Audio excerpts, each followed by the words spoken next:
Yes guys, welcome back to another video. Welcome to the George Benson football channel. We are back in GBFC HQ, back in the office, and today we have got Chelsea news. I'm hoping that I can get through this video without screwing up my back. I think I've got a trapped nerve in the top of my back, ladies and gentlemen. So, for sympathy, hit the like button on this video and subscribe to the George Benson football channel if you are new. And I'm going to try and accentuate myself here without moving too much today. We're going to be talking about the exclusive from Matt Law about the Chelsea medical chief. He stepped down. And we're going to talk about this because maybe it's a good thing. I don't know. We're then going to talk about Viktor Gyokeres and as a result of that, Sporting Lisbon, Ousmane Diomande, the centre-back, KARIM Benzema or Bobby Firmino. I know you guys have been asking me to talk about this all week long. And then Chelsea's ludicrous demands for Armando Broja. But let's begin with Matt Law, first of all. Exclusive.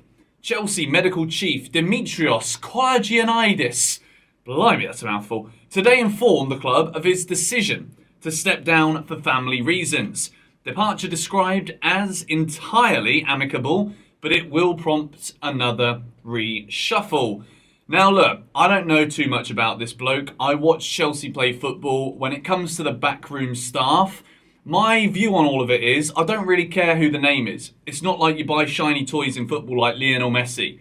There's not such thing as like the shiny medical chief. Do you know what I mean? So, Dimitrios, since you've been here, mate, we've had nothing but injuries. So I hope for whatever reason it is that you've stepped down, family reasons, I hope everybody is safe, well, and okay. But I will say that since you've been at the football club, we've had nothing but bloody injuries. So as a medical chief, I'm not sure what you've been doing, chief. Do you know what I mean? So that's basically where I sit on that one. Just wanted to add that at the beginning here of this Chelsea news video. The next story, Chelsea are interested in Viktor Gyokeres, despite claims to the contrary. Nothing has moved on it yet because Sporting have been clear its release clause in full. No instalments or nothing.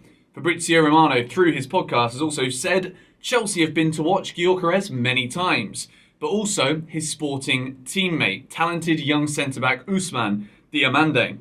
I think that's why we're having these stories, as both players are among the names on Chelsea's scouting list, but it's nothing concrete at the moment. I think this is one of those where when it comes to reporting on Chelsea, when it comes to reporting on the January transfer window, everybody knows that big names, big money figures, they get clicks, right? But this January might be a lot different to what we saw from Chelsea in particular in previous Januaries where we've spent loads of money. This time, it's not quite going to work that way. We're not going to be splashing 300 million in this January transfer window. And to be quite honest, I'm kind of happy about it because the way that I see this window going, when we talk about the next transfer story, which is Saudi strikers, free agents, and how this is just so bloody obviously the right thing to do, by the way. But I think when it comes to Chelsea actually going out there and spending big money, rushing it and overpaying for players in January is not going to solve any of the issues. The issues are that we have spent a hell of a lot of money on players that haven't quite made it work at Chelsea from the moment they come in. So if we're giving Pochettino the time, which we've already talked about whether or not I think that's the right thing or not, nothing's changed in my book as of yet. But the fact of the matter is, if we're going to give him the time, let's just keep scouting for the rest of this season. Let's keep scouting this January. And when it comes to identifying, because that's what scouting is, it's about identifying the talent to bring into the club. Then we go all out at the beginning of the transfer window so that when pre-season comes in, Pochettino's got his first name targets and he knows the squad that he's carrying into that pre-season, which will then be carried into the Premier League season. That is how Chelsea have been our most successful in the past. Maybe it is Viktor Gyokeres. Maybe the club want Viktor over the other Viktor Ousmane. But in my opinion, Ousmane is the guy. And when we continue later on in this video to talk about the price of strikers, but Chelsea want 50 million for Armando Broja.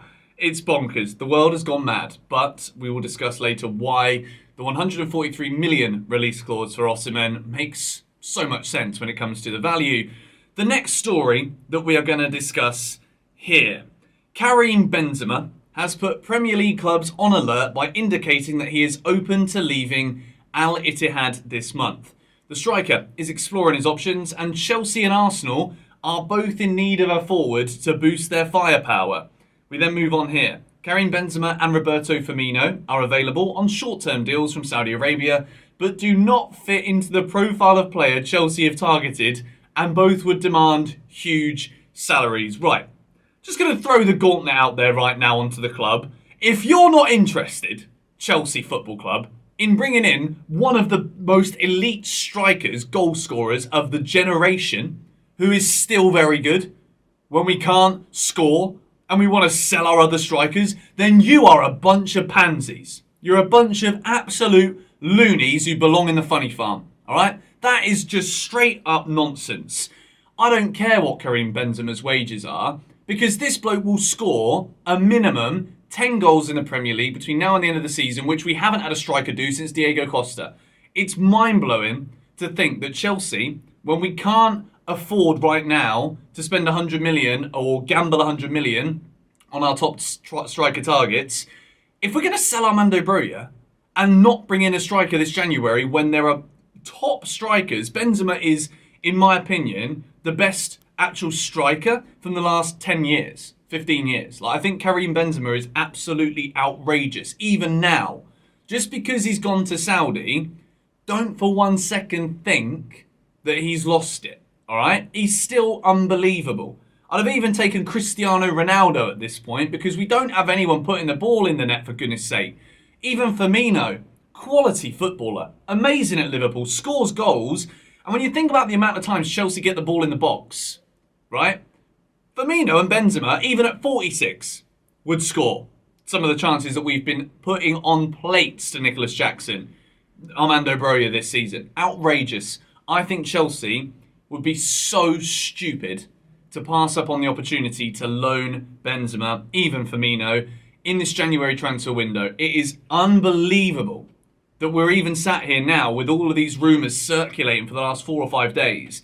The fact that we still haven't pulled our finger out when we've got a cup semi-final coming up in less than a week now is outrageous. It's absolutely bonkers. And with Isaac Kinsella saying here, through Simon Phillips' tweet, does not fit into the profile of player Chelsea have targeted, and both would demand huge salaries. I'm sorry to break it to you, but if you want an actual striker who's actually a striker who's going to score you goals, you're going to have to pay the big money. That is just the reality of the situation. And in terms of these wage demands, do you understand the value of European football and how much money that brings to the club? It doesn't matter if he's on $500,000 a week. If he scores every weekend for us between now and the end of the season, that's worth it because of where we can end up in the Premier League table. I find this absolutely mind-blowing that we still haven't got this done already. But we move into the final story here, which is absolutely mental. This is from Isaac Kinsella. Fulham and Wolves would prefer to take Armando Broja on loan, but Chelsea want to cash in at 50 million quid. West Ham and Aston Villa are long-term admirers, but unlikely to make an offer at that price. There is then this information from Fabrizio Romano.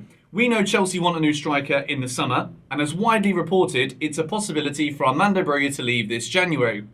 It depends on the proposals, as Chelsea would only allow that if they receive important money. While I understand the risk of losing a fine young talent like Broja, Chelsea already know they want to make a big signing up front in June. So probably it could make sense for all parties to make this sale now, as long as the money is right.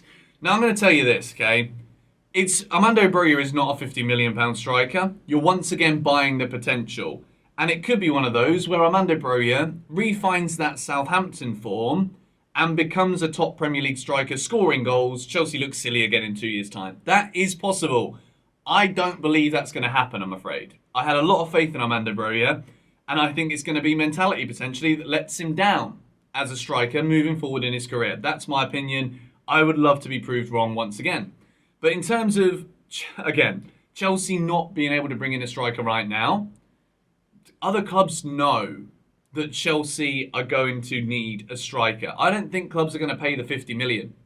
I really don't think in January, with the way that Armando Broja has been playing, I don't think Fulham, Wolves are going to risk spending 50 million on him right now, and then in the summer if he's not been playing again all season, how do you ever manage to justify that 50 million fee? It becomes impossible. So I think Chelsea might be pricing themselves out of this sale.